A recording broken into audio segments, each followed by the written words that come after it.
Welcome back to part 2 of making this turbo CRX cooler. Not cooler, run cooler. It's already pretty darn cool. We want to make the temperatures lower. Part 1, we added this hood vent. Part 2, we're going to be getting more cool air into the engine. If you recall, we're running hot, too hot. So phase 1, we're getting hot air out. Phase 2, we're getting cold air in. This is a headlight replacement from EFB Motorsports. EFB is another one of these, I guess, like community micro manufacturers. I don't really know who's behind it. I just ordered it from the website, but like Speed Circuit Design and Charlie Moa with his curved radius arms, there's these community members that are making highly specific parts. This is going to go right here, and it's going to replace the factory headlight. So this is both a low beam and a high beam. It's got 2 sets of wires, so those will go to the wires that are currently on the low beam and high beam.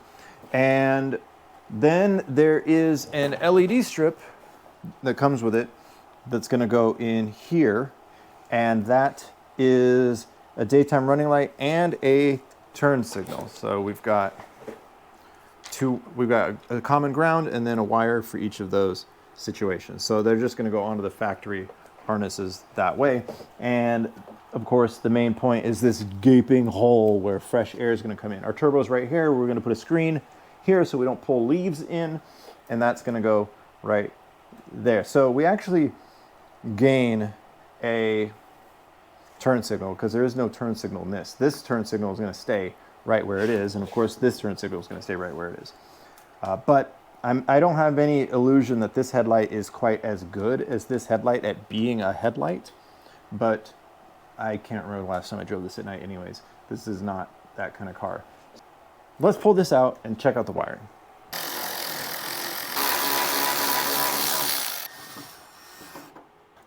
Hoo-hoo. This is also going to be a weight savings because this is glass, and then we've got metal and all this going on. And this is much lighter, and it's going to fit in just like that. So here's how this looks here. I left this tape on so that nut doesn't fall out, but that'll go away at some point. This tab doesn't really do anything, but it might have something to do with the corner lamp I removed, and then I need a bolt for that. Let's talk about the wiring, fitment aside. So it has no wires. Well, it has wires, but it has no ends. So we're going to put 9006, 9005 plugs on here so that we can plug directly into the harness, just like the bulbs do. Fine. What about this turn signal setup? So these are not for the turn signal. These 2 are for the high beam, the low beam. These 2 are for the high beam. So that's going to be straightforward. Just put 9006 and 9005 plugs, which for this side is the same thing, and plug them onto the factory harness. Cool. The turn signal is this strip. So we can demonstrate that like this. So when you put the black, see the black's on the ground and the red's on the power, you get white. Now this whole thing's supposed to light up. This one's defective. I have a new one coming, but it still demonstrates the behavior. And if you put the white on power, the yellow on power, it turns orange. If they are both on power, it's orange. Now I think the most reasonable behavior for this, if we consider what the factory turn signals do, remember, this has no turn signals. So this is not replacing a factory turn signal. This is in addition to the factory turn signals. So the factory turn signal, let me turn that off. When you have the daytime running light on, you have this. This is in the corner. And that's just, there's only 2 signals. So there's nothing, this is not like a bifilament bulb. There's just a ground and positive. And if you turn the turn signal on, then you get this alternating flashing. So what I think I'll do is put this on the white. So when the daytime running light is on, one click, or the headlights are on, you just have a solid white here. And then when the turn signal's on, this is gonna go power here, here. So that means this will go orange, white, orange, white, orange, white. It'll be orange when this is on and white when this is on. And I think that will be pretty neat, right? Okay. So we have to have a custom wiring for that, because here we're just gonna put plugs on and plug into the harness. But for that, we're gonna need to take the positive from here and the positive from here and a ground to this harness. Now, fortunately, this detaches, so we can simply just tap in, because we're not going to remove this. This is going to keep doing its job, and this is going to keep doing its job. And we're going to tap in and add this that's going to go to that light strip, and I think that'll be pretty slick. So let's do it. Oh, that's kind of hot. All right, we've got a little test light here to figure out which side is positive and which side is negative. I could also look at the wiring diagram.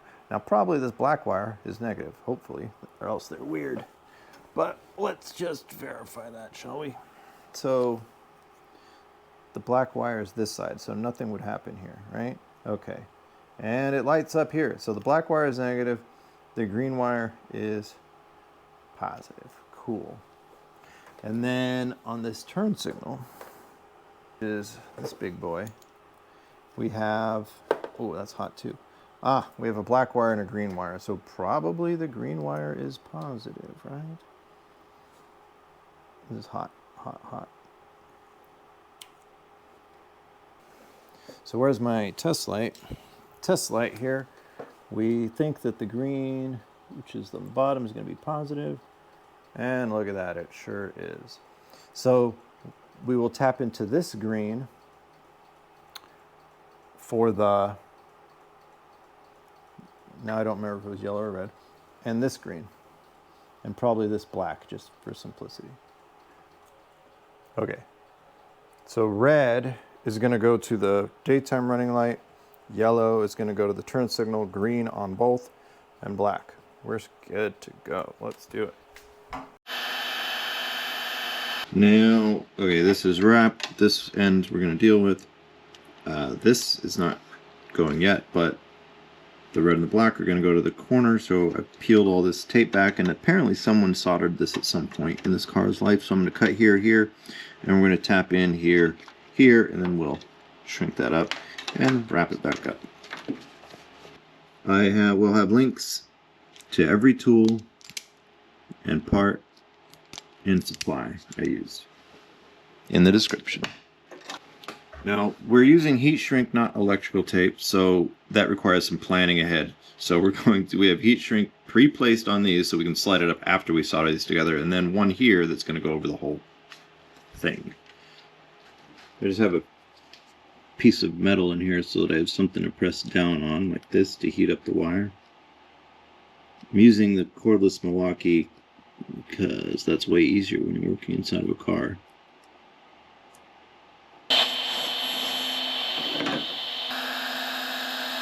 So with this soldered and heat shrink, this can go back into the factory loom. Now for the other turn signal, we have this ancient artifact. We have exposed wire there, but really we would want to tap in right here.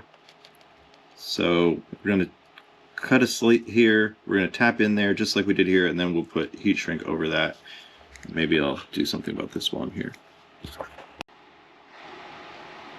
Everything is soldered and heat shrinked, stuffed back into its harnesses, and I threw a piece of Velcro that came with a Comcast router on there just for fun.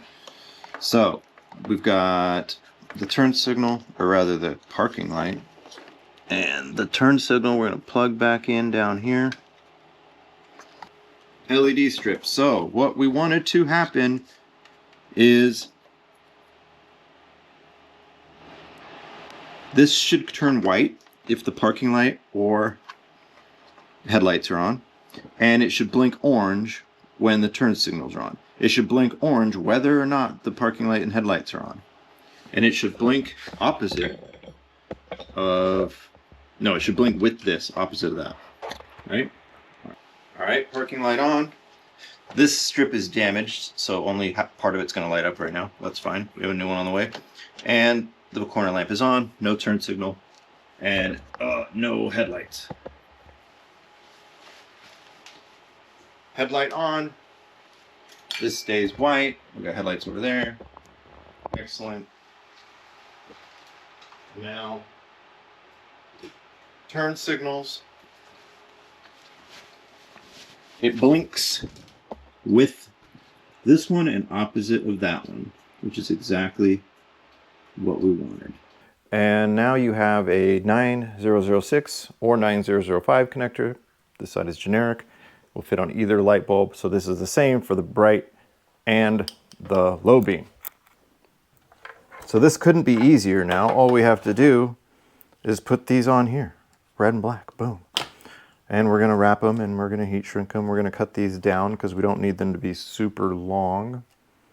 Well, the high beam needs to go over here, roughly, in the car. And the low beam needs to be like right here. That's exactly where it goes. So let's do it.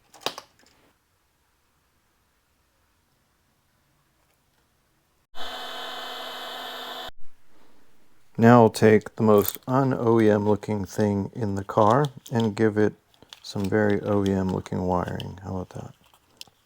There. Looks like it rolled out of the Suzuka assembly line in 1990. Okay. Our replacement LED strip has arrived. So we got white. We got white. We got yellow. Now this is too long, so we're supposed to trim this to fit in here, which is always scary to just start hacking on brand new stuff, but that's what the instructions say. So our choices are to stuff this whole thing through here and then out through here, and I'm kind of worried I'll damage it doing that. Whereas if this was just a little bit bigger, I could pass this through here. Or if I were to cut this end off and then solder it on the other side, rather than mangle this, like risk making this look ugly, or risk damaging this. So I did cut that. I'm going to resolder it on the other side. Not tug on these wires.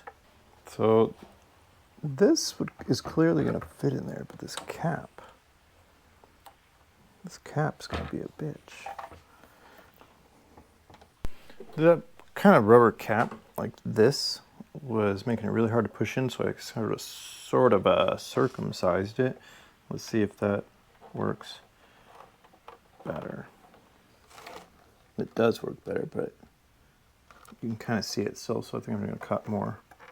And hopefully I can get this whole kind of non-beautiful end down in that hole. I try to make the kind of tutorial videos I want to watch where no steps are skipped. And if you already know how to do the step, you can just skip through that step. But if you don't know how to do the step and they kind of skipped over it or glossed over it, you're kind of stuck figuring it out on your own. Now the scary part, I have to cut this off. Ooh, look at that. But that works. It just seamlessly goes in. You don't see where I cut it. This is evenly in there. Now we just have to solder the end back on. That was honestly super annoying to solder because those wires are so small. Okay, back at the car. So this is now a complete unit with the light in with the high beam and low beam here with this harness. It'd be kind of cool if it shipped like this, but you know, whatever. Let's go ahead and put it in. I did hot glue. I put a dab of hot glue here and here so that when I'm moving this around, those nuts are now captured, but they're still loose in there so that I can line this up, but they won't fall out. Wow, I sure make that look hard, don't I? Okay, that's there. Corner lamp. Now, so this originally would screw onto the factory light, so we're gonna have to, we have a tab here, there's no hole. So we'll have to drill out a hole, but that does allow us to put it exactly where we need it.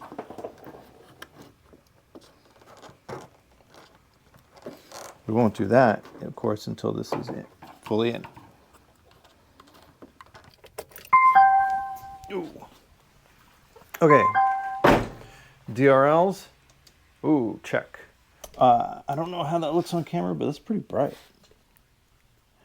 That's pretty good. So, headlights. Check. Brights. Oh. There we go. You can hear the relay going off. That's the bright. And then let's turn the brights back off. And turn signals. We achieved exactly what we wanted. Now it blinks with this. And I think that is fantastic. And then we turn it off. And it returns to white.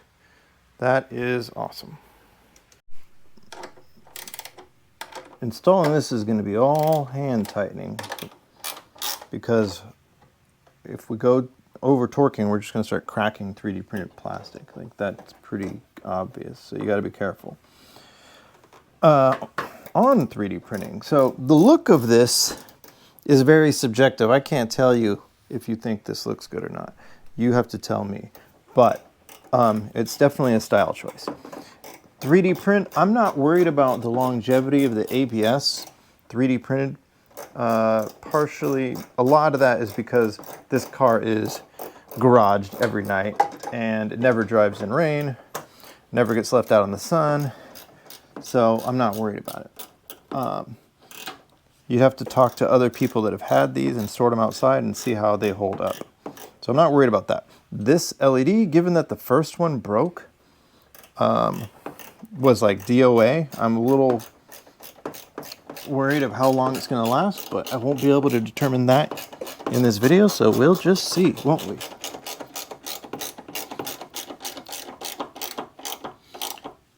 I'm using nylon washers here and under here and here, just so that there's something to crack before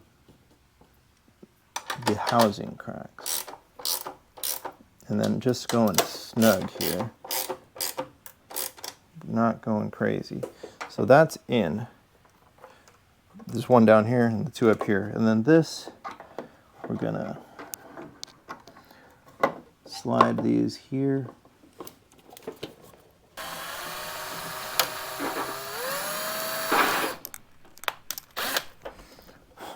I have the mesh in there. It's going right to my turbo. A big part of why I want that mesh is because I don't have a proper filter on my turbo. I just have more mesh, so I just don't want anything going in here. And that's just going to be putting fresh air right here and hopefully giving more cool air, and hot air is going to go out there.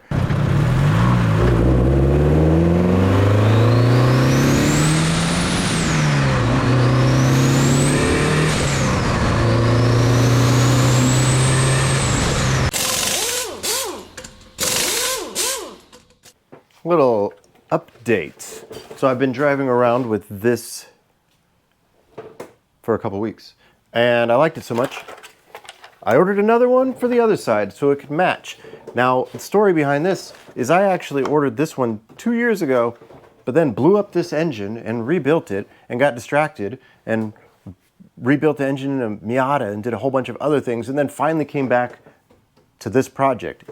So during this install, I had said, man, it'd be nice if this came with this LED strip installed. So if you order this now today, it actually comes that way.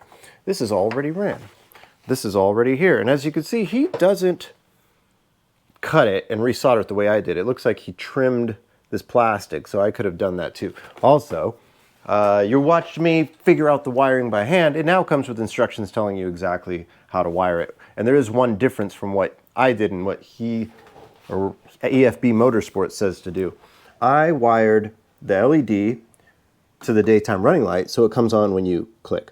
In the instructions, they do it to the headlight, so it only comes on the second click. That'd be fine. You can do it either way. That's kind of the whole point of this. Wire however you want. So it now ships this way. You still need to put the ends on. They do come in the box. And of course, you're gonna have to wire this into your car exactly the way I did, either the headlight or the daytime running. But this comes this way. And the design did not change. That was important because or else then they wouldn't match. And then I would still have unmatching. But yeah, and it comes with this installed, which I will use on that side. All right, cool, thanks.